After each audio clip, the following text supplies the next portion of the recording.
Have you ever wondered what life could be like if you just packed up everything and left everything behind? We did just that. 19 years ago, we began the process of leaving the US and found something better here in Mexico. In this video, we're sharing how moving to Mexico changed our lives from escaping the 9-to-5 grind to creating a life full of freedom, adventure, and fulfillment.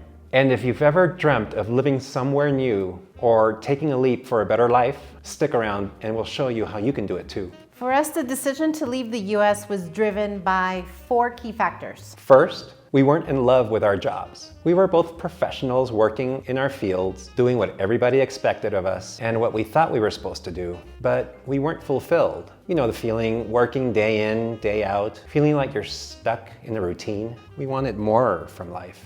Factor number 2, we didn't have any kids or relatives who depended on us, so we had more flexibility. But even if you have family, it's all about finding the right time for yourself. You can choose to do what we did as a family. We know families who moved here with their kids and parents. We also know others who live a nomadic lifestyle with their little kids. More and more, our friends our age are moving their parents here. Yeah. And there are people in their 30s with little children. Raising their children here, learning to speak 2 languages. The schools are really good when your kids are small and they can learn 2 languages, get a great education through high school. We have lots of friends with kids who have done their schooling all the way through high school and then they get accepted into universities in the United States. We want to point this out because don't let the kids stop you. Don't let having kids stop you. If you want the change for yourself and for your family, you don't need to wait until you're an old person. Now let's talk about the third point, which is money. It's a huge factor for anyone considering a big move. At 35, we were doing okay financially, contributing to our 401k funds, but we didn't have enough to retire on. No, not even close. So we had to figure out how to generate income when we were going to make the big jump and move to Mexico. Back then, 19 years ago, when we started the process, options of remote work were limited. There wasn't anything at the time, really. Hardly anything. So we needed to figure out how we could do it. We looked at things like starting a tour company, doing tours, a tour agency. We even looked at possibly doing a franchise for mailboxes, etc. Yeah, you were being creative and trying to come up with any idea how we could leave our jobs and do something different and work for ourselves. Yeah, and for us the important thing is we wanted to live somewhere different. It's not that we didn't like our hometown, we really loved where we were. We just wanted to experience different things. Yeah. Because of our love for travel, which we got the travel bug when we were 27 years old in 1997, and we took our first trip together to Guatemala and Costa Rica. Yep. We just wanted to travel and travel and travel. So every year we would take a big trip somewhere, a crew vacation, take a trip somewhere interesting. And we would always say, we could live here. Why do we need to go back to the States and live there? Why can't we move somewhere else? And that's where the idea really started. And then we decided that maybe we could make a living at a small hotel or bed and breakfast. I actually have a degree in hospitality management, is what I studied. And we had stayed at plenty of bed and breakfasts in our travels. And we thought, this is something that we can do, but we need to do it somewhere where we can afford to buy a building or build something. We were thinking about Guatemala, where you're from. We thought about Europe, and then we kind of came to the decision that we wanted to do it somewhere where we could fly back to the United States in case we needed to go home in an emergency for our parents or any family member that was having an emergency, we could get home in a day. That was kind of the requirement. I'm half Mexican, so we decided on Mexico, and we were trying to narrow down where in Mexico. So we were watching a TV show called Radical Sabbatical, and it featured an American couple that was on sabbatical in San Miguel. We had never seen San Miguel before, and we thought, wow, that town is really beautiful. Why don't we go to San Miguel and do a research trip? And that's what we did. We came to San Miguel for, I think it was like a 10-day trip, and we stayed at several B&Bs in town while we were here, and we also met a real estate agent and looked at buildings, but we didn't like any of the buildings that we saw that we could convert into B&Bs. And we were sitting at a B&B not too far from where we live now, and we sat down at the breakfast table with this other older gentleman, and he looked over at us and he said, "What are you kids doing in San Miguel?" And we said, well, we came to look at property that we could convert into a B&B, but we haven't found anything that we like, nothing that's gonna work. And he said, "Why would you buy a building already built? Why wouldn't you build something?" And we said, "We know nothing about building in Mexico. We don't even know if we can afford that." And he said, "I'm a builder. I'm from Austin, Texas, but I build homes in San Miguel for fun." He was semi-retired. He said to us, "I just bought a piece of land.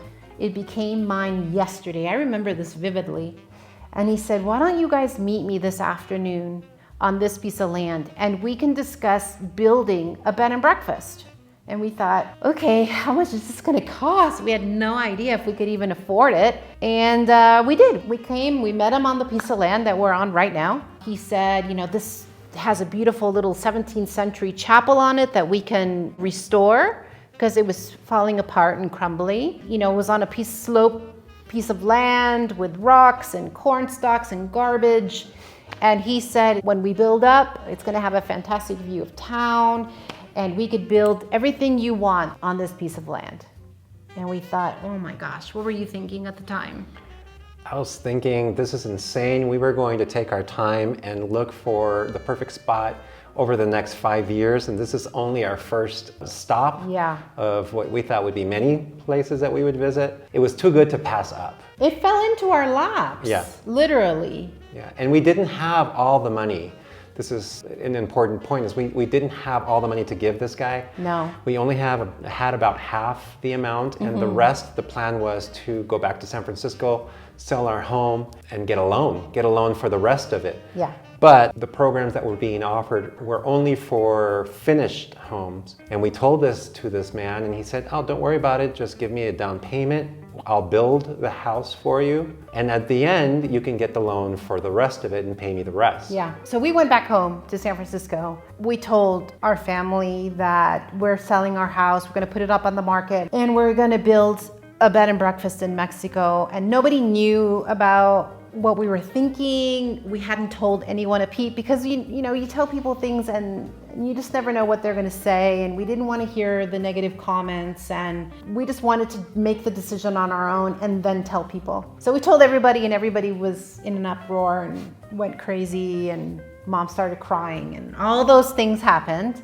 And then we put our house on the market. The guy we met here in San Miguel that was going to build our B&B flew to San Francisco. We signed contracts with him in San Francisco. Then we sold our home, moved into an apartment while the B&B was going to be built. We continued working our jobs, and we came to San Miguel as often as we could to see the progression of the building process. It took much longer than we thought. Yeah, they told us it was going to be a 14 to 15 month construction, but it almost took 3 years. 3 years, yeah. It was a complicated build though, also. And this was leading up to the recession of the early 2000s. Yeah. The stock market had bottomed out that year, and all these loan programs were going away, and we were worried that we might not be able to get the mortgage that we needed for homes outside of the United States. These are special programs that were just dropping like flies. But we were lucky to be able to get this loan in October of 2008, just in the nick of time. Yeah. So then December of 2008, I quit my job and I moved here first. Yeah. And I got here, didn't really know a soul. And I had to figure out where to go source all the furniture, the beds, everything that went into the building. Back then, we're talking about, December of 2008. Everything was handmade in San Miguel, everything. You didn't go buy a pre-made anything. Everything was made, dining room tables, chairs, everything was just made for you by the carpenter, the herrero, the iron guy, everything. That was a process. February of 2009, we received our very first guests. Yeah, so between October and February, we got the website up and running. You did all the technical stuff. Yeah. And I did all the furniture and design stuff. So we had the reservation program up online. We were ready to go. So we had to be ready by February. I think it went up live before we were even ready to take guests. Because we didn't know how long it was going to take for people to start reserving, but we got it done. So Yeah. February, our first guests arrived. Which we're still friends with on Facebook. Yeah, all these years later. All these years later. And then the swine flu hit in May, and the few Yeah. reservations we had, they all canceled. Yeah. It turned out to be a non-event at the end of the day, but it still killed the little bit of business that we had. Long story short, it took 3 years for us to get to the break-even point. This whole time I kept working in the States. Once we hit the break-even point, we wanted to wait a little longer to make sure that we were going to be making money, enough money for me to quit, which we did. And 5 years after opening, 5.5 years later.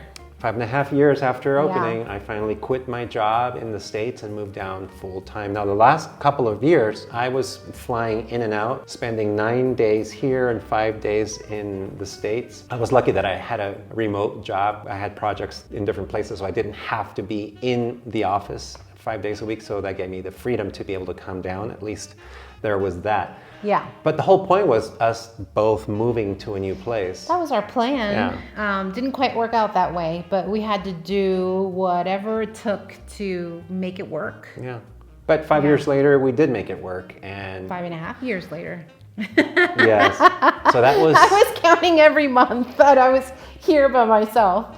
That was July of 14. So we've been here together full time since 2014. Yeah. And we've loved every minute of it. It hasn't been easy. We've had our struggles financially, but we wouldn't trade this lifestyle for the world. No, with so much better than our 9-to-5 jobs that we had that we both hated. Yeah, our lives are so much better having moved here. And we did this at 35, and we did it successfully. It was hard, but it was worth it. And that's just to say, you can do it too. You can do whatever you want to do. You don't need to wait until you're 65 in order to start traveling the world or visiting new places or doing your hobby or whatever it is. Just start now. Yeah. If this sounds familiar to you and you've ever thought about leaving behind the daily grind for a better life, now is the perfect time to hit that subscribe button.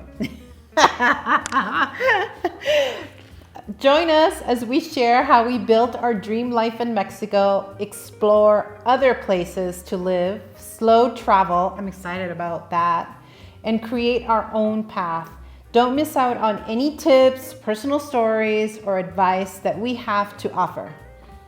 You're not going to want to miss what's coming up next. Back to point number 3, we took a risk and built our boutique B&B in Mexico. It was a big leap, but it worked out, and we've been running it ever since. I also started a brewery, which I ran for 10 years before selling it. The point here is that sometimes you have to take chances in life. Not every venture is going to be a home run, but even those that don't pay off are often more fulfilling than sticking to a 9-to-5 that drains you. That is definitely something we have learned. And let's be real, starting a business or working remotely today is so much easier than it was 20 years ago. These days you have endless remote work options. You can freelance as a web designer, graphic artist, or even as a therapist or doctor. You can sell photos or videos online. If you love your job, you can continue your career and find a company that will allow you to do it remotely. Or like us, you can start a YouTube channel. The point is, there are countless ways for you to support yourself financially while living abroad these days. The fourth reason we left the US was our dream of exploration. Since we were both young, we dreamt of living somewhere completely different. I remember as a kid going to spend summers with my grandparents in Mexico, and I never wanted to go home. I always wanted to stay.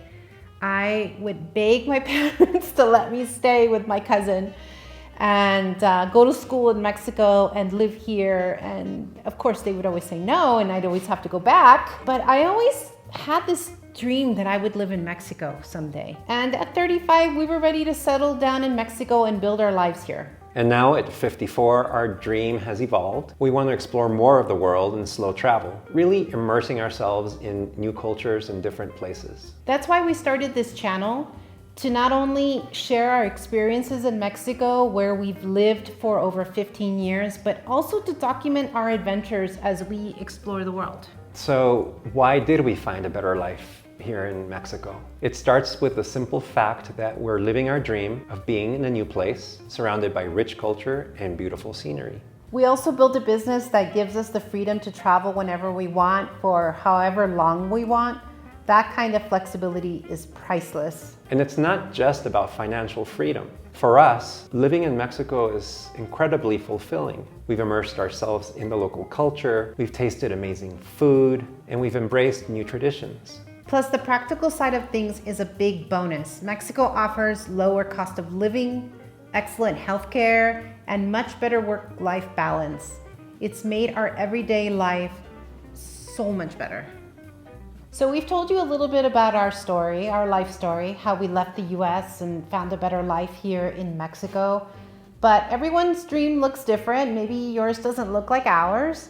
Maybe for you it's moving from the city to the country, or vice versa. Or maybe you've always dreamed of living in another country, Thailand, the Philippines, Greece, Japan, somewhere else.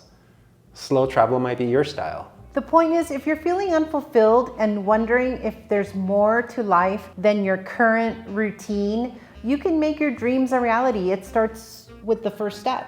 We're here to share the ups and downs and everything in between as we continue exploring the world and creating our own path. Thanks for watching. We'll see you in the next video.